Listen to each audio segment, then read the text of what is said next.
Hello everyone and welcome to my review for Jujutsu Kaisen chapter 165. We got a very interesting chapter this week. I'm mostly, for the most part, just going to be talking about one part of it, but that one part is really goddamn interesting.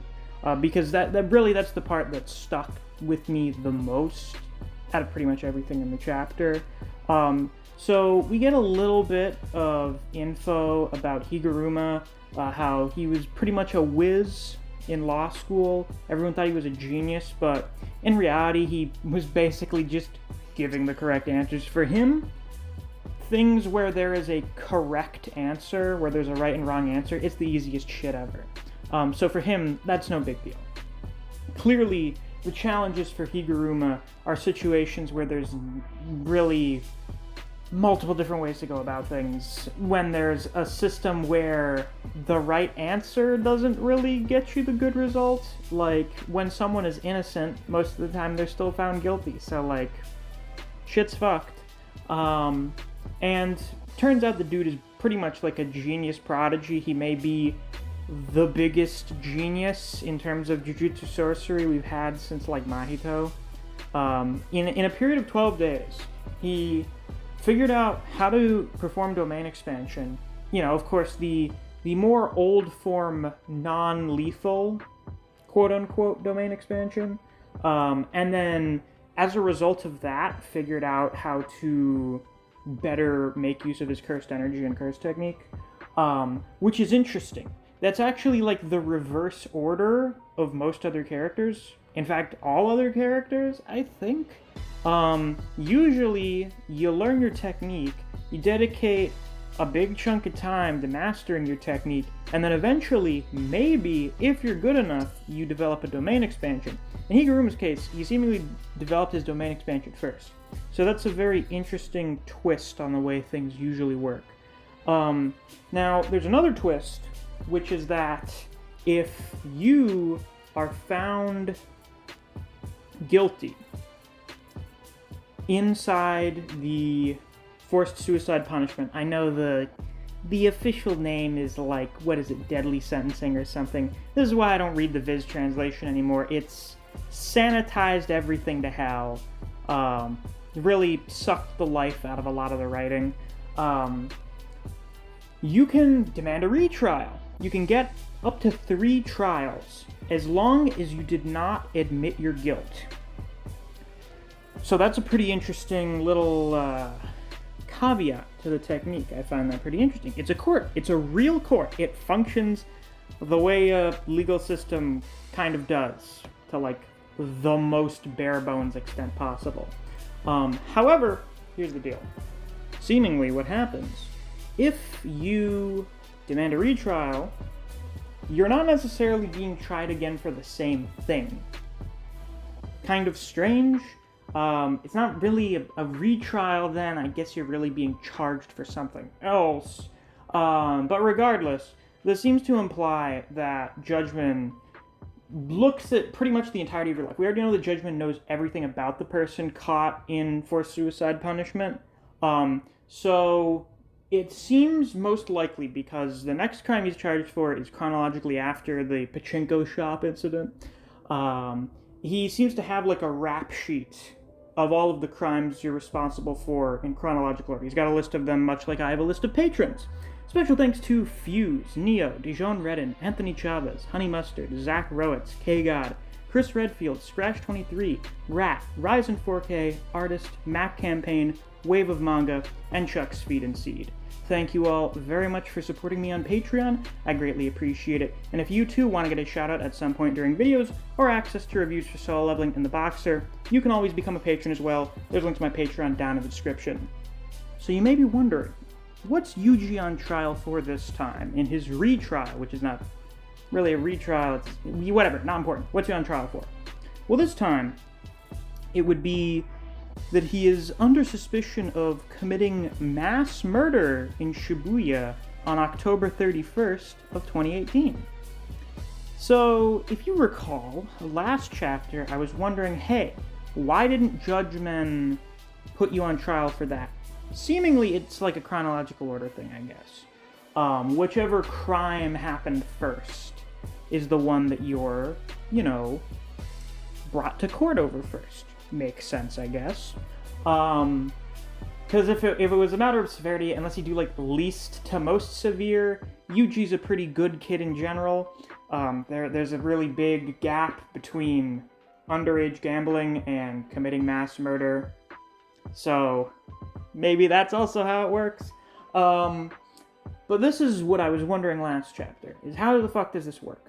Does Judgment see Yuji and Sukuna as separate entities? Apparently not. Maybe it's not something that has to do with the soul. It's just a matter of what you are actually under suspicion of doing. Because it is the opinion of many people that Yuji is the one responsible for Sukuna's massacre. So maybe Judgment sees what happened and he's like, yeah, are you responsible for that? You're being charged with it. So maybe that's how it works. Very curious. Now, that's a little bit of a tough case. That's a tough case there.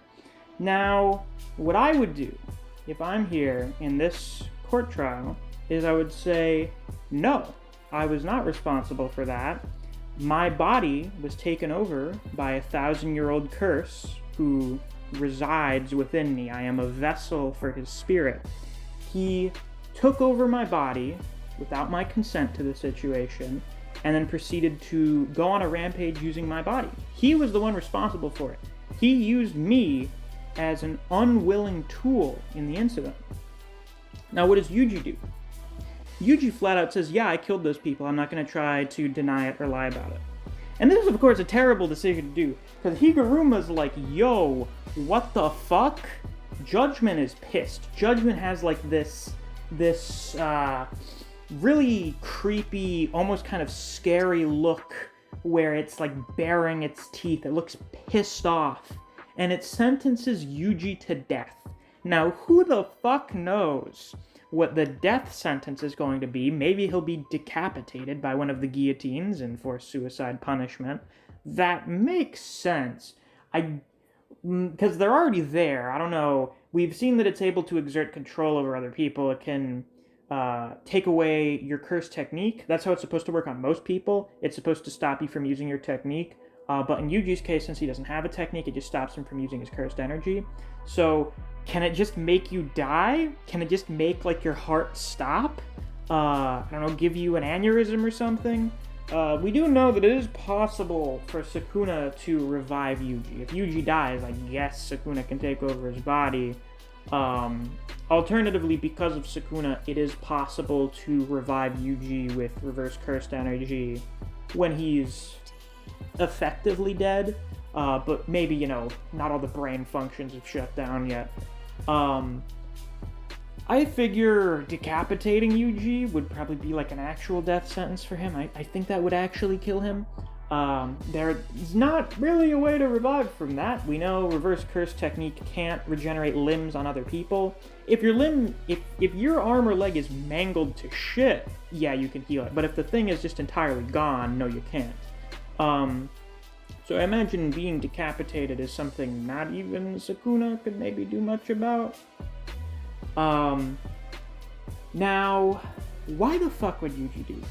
Why would he do this? Why would he just flat out say, yeah, I did it. I'm guilty of that? Because now he can't demand a retrial.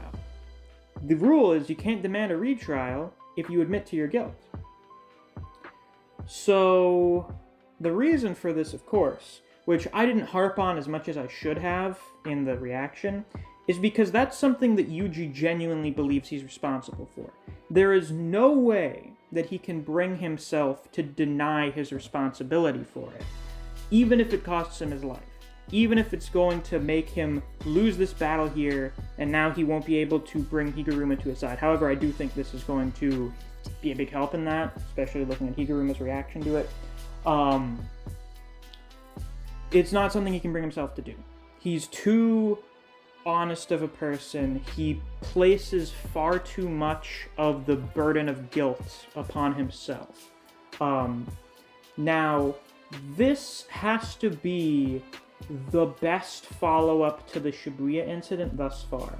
This is probably the best we have seen the results of Sukuna's rampage built upon. Because we already knew how Yuji felt about that. He blamed himself for it. If he was dead, if he never ate Sukuna's finger, those people would not have died. At the very least, he, in his mind, would not have killed those people. Sukuna wouldn't have. So he is absolutely at fault for it in his own mind. And maybe he thinks he did. Well, no, actually, we do know he thinks that he deserves to be killed. So that's really fucking depressing. And it's also a really good character moment. It just gives really good insight into Yuji's character. It's a completely illogical, irrational decision.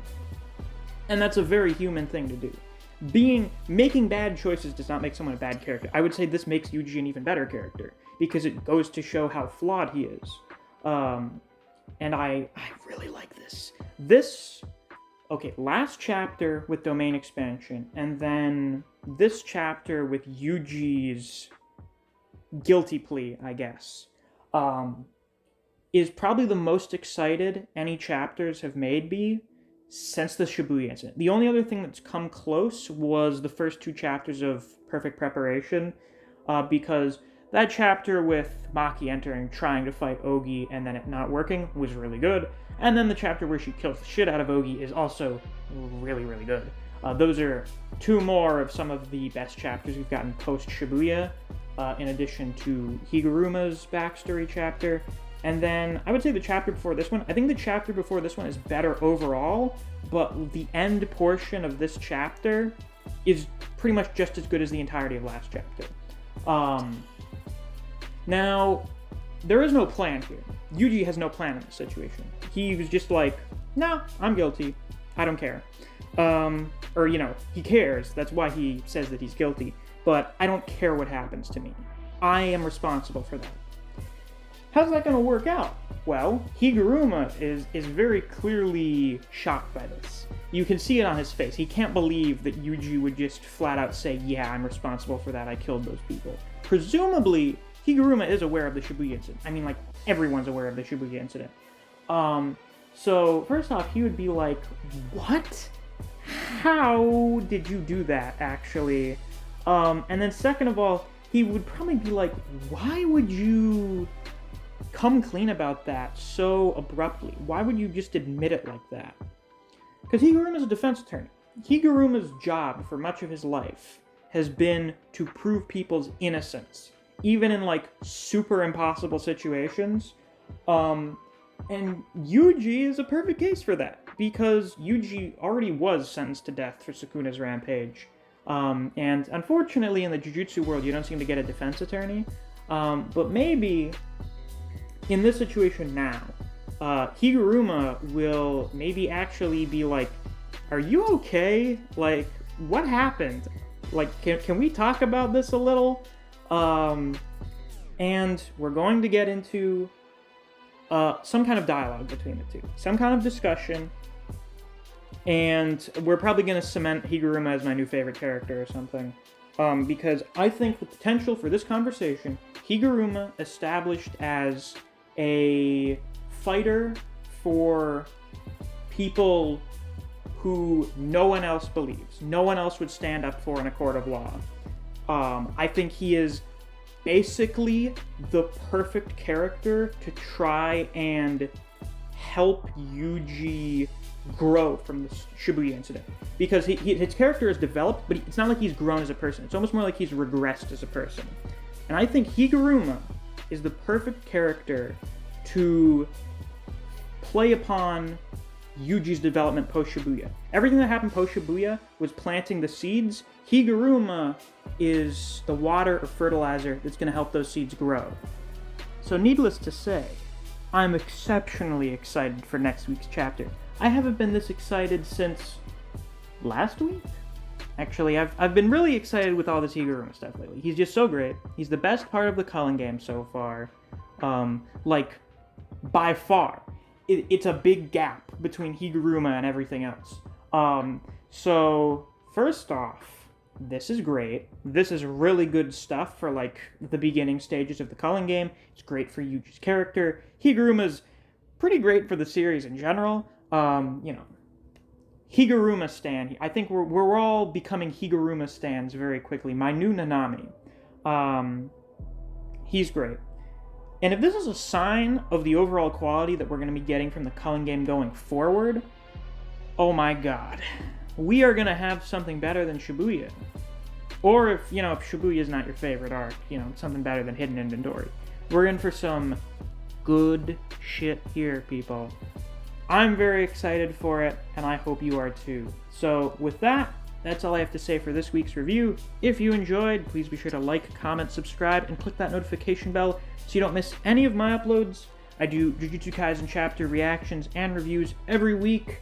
I guarantee if every single one of you who's not subscribed hit that subscribe button, we would reach our goal for 2021 of hitting 4,000 subscribers by the end of the year in no time. If you enjoyed discussing Jujutsu Kaisen with other people, or you just enjoy the content I produce in this channel, I highly suggest you check out my Discord server. I have a link to that down in the description. Thanks for watching. I'll see you guys around. Take care.